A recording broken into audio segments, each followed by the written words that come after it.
vibeBooks presents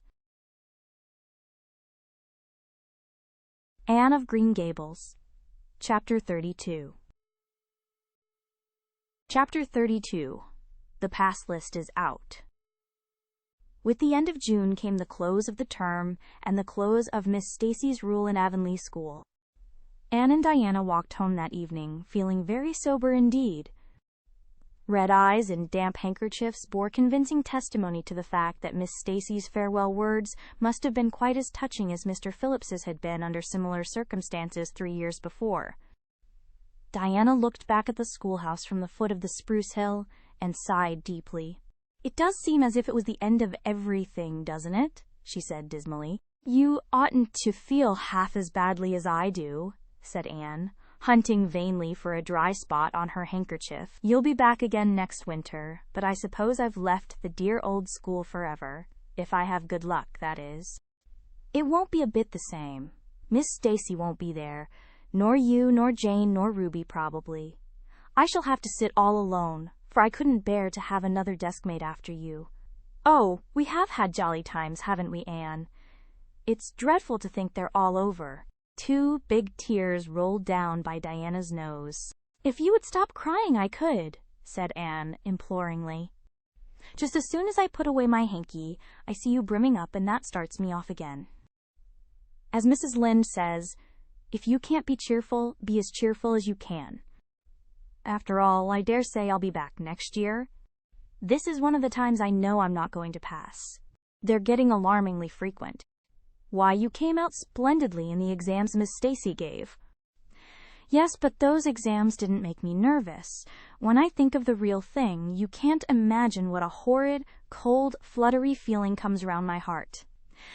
And then my number is 13, and Josie Pye says it's so unlucky. I am not superstitious, and I know it can make no difference.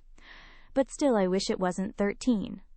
"I do wish I was going in with you," said Diana. "Wouldn't we have a perfectly elegant time? But I suppose you'll have to cram in the evenings." "No, Miss Stacy has made us promise not to open a book at all. She says it would only tire and confuse us, and we are to go out walking and not think about the exams at all and go to bed early.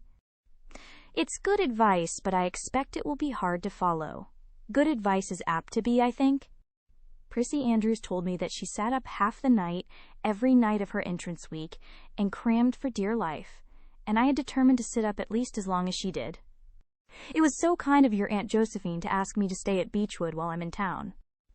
You'll write to me while you're in, won't you?" "I'll write Tuesday night and tell you how the first day goes," promised Anne. "I'll be haunting the post office Wednesday," vowed Diana. Anne went to town the following Monday, and on Wednesday Diana haunted the post office, as agreed, and got her letter. "Dearest Diana," wrote Anne, "here it is Tuesday night, and I'm writing this in the library at Beechwood. Last night I was horribly lonesome, all alone in my room, and wished so much you were with me. I couldn't cram, because I'd promised Miss Stacy not to, but it was as hard to keep from opening my history as it used to be to keep from reading a story before my lessons were learned. This morning Miss Stacy came for me, and we went to the academy, calling for Jane and Ruby and Josie on our way. Ruby asked me to feel her hands, and they were as cold as ice. Josie said I looked as if I hadn't slept a wink, and she didn't believe I was strong enough to stand the grind of the teacher's course even if I did get through. There are times and seasons even yet when I don't feel that I've made any great headway in learning to like Josie Pye." When we reached the academy, there were scores of students there from all over the island. The first person we saw was Moody Spurgeon, sitting on the steps and muttering away to himself.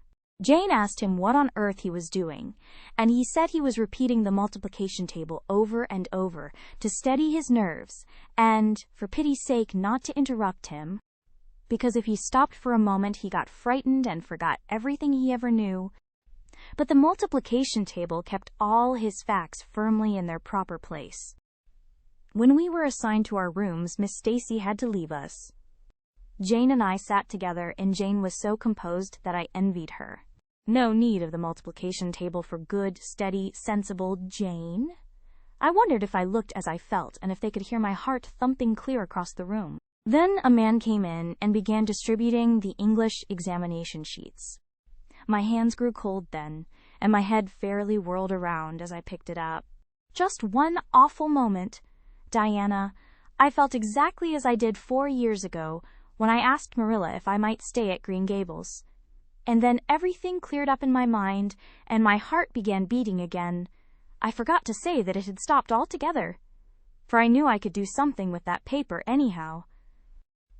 At noon we went home for dinner, and then back again for history in the afternoon. The history was a pretty hard paper, and I got dreadfully mixed up in the dates. Still, I think I did fairly well today. But oh, Diana, tomorrow the geometry exam comes off, and when I think of it, it takes every bit of determination I possess to keep from opening my Euclid. If I thought the multiplication table would help me any, I would recite it from now till tomorrow morning. I went down to see the other girls this evening. On my way, I met Moody Spurgeon wandering distractedly around. He said he knew he had failed in history, and he was born to be a disappointment to his parents, and he was going home on the morning train. And it would be easier to be a carpenter than a minister anyhow. I cheered him up and persuaded him to stay to the end, because it would be unfair to Miss Stacy if he didn't. Sometimes I have wished I was born a boy, but when I see Moody Spurgeon, I'm always glad I'm a girl and not his sister. Ruby was in hysterics when I reached their boarding house. She had just discovered a fearful mistake she had made in her English paper. When she recovered, we went uptown and had an ice cream. How we wished you had been with us. Oh, Diana, if only the geometry examination were over! But there, as Mrs. Lynde would say, the sun will go on rising and setting whether I fail in geometry or not. That is true, but not especially comforting. I think I'd rather it didn't go on if I failed. Yours devotedly, Anne. The geometry examination and all the others were over in due time, and Anne arrived home on Friday evening, rather tired but with an air of chastened triumph about her. Diana was over at Green Gables when she arrived, and they met as if they had been parted for years. You old darling, it's perfectly splendid to see you back again. It seems like an age since you went to town, and oh, Anne, how did you get along? Pretty well, I think, in everything but the geometry. I don't know whether I passed in it or not, and I have a creepy, crawly presentiment that I didn't. Oh, how good it is to be back! Green Gables is the dearest, loveliest spot in the world. How did the others do? The girls say they know they didn't pass, but I think they did pretty well. Josie says the geometry was so easy, a child of 10 could do it.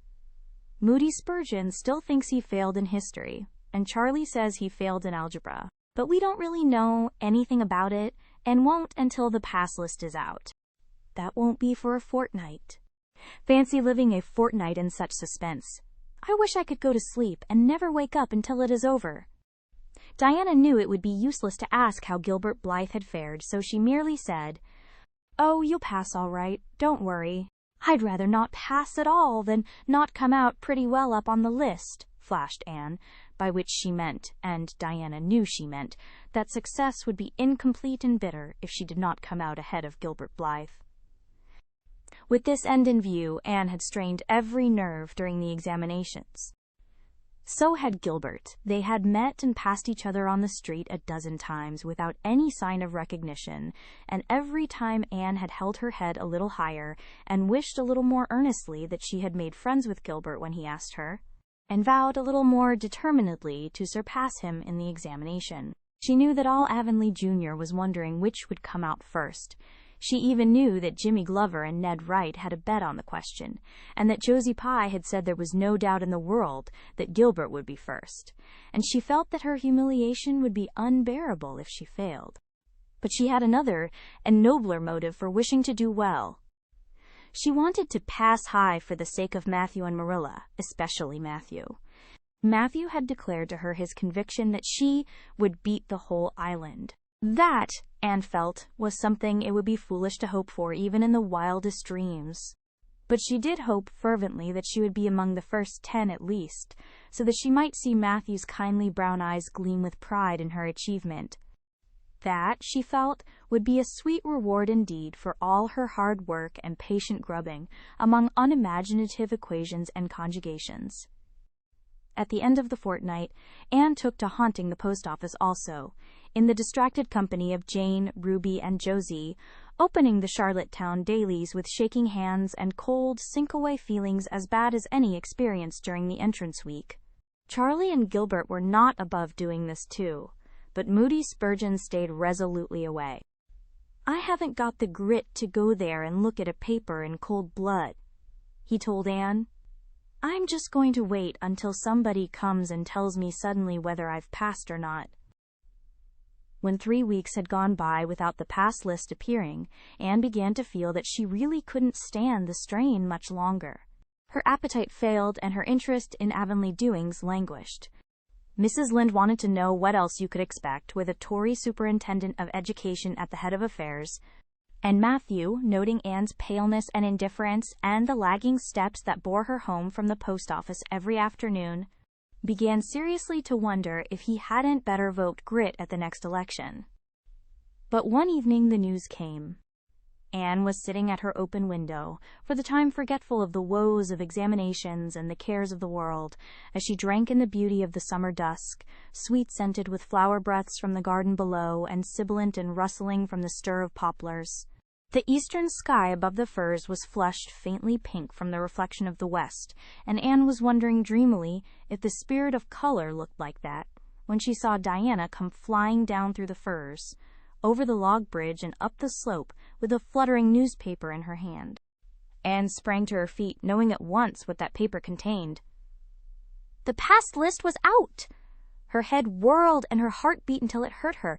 She could not move a step. It seemed an hour to her before Diana came rushing along the hall and burst into the room without even knocking, so great was her excitement. "Anne, you've passed," she cried. "Passed the very first. You and Gilbert both. You're ties. But your name is first. Oh, I'm so proud!" Diana flung the paper on the table and herself on Anne's bed, utterly breathless and incapable of further speech. Anne lighted the lamp, oversetting the match safe, and using up half a dozen matches before her shaking hands could accomplish the task. Then she snatched up the paper.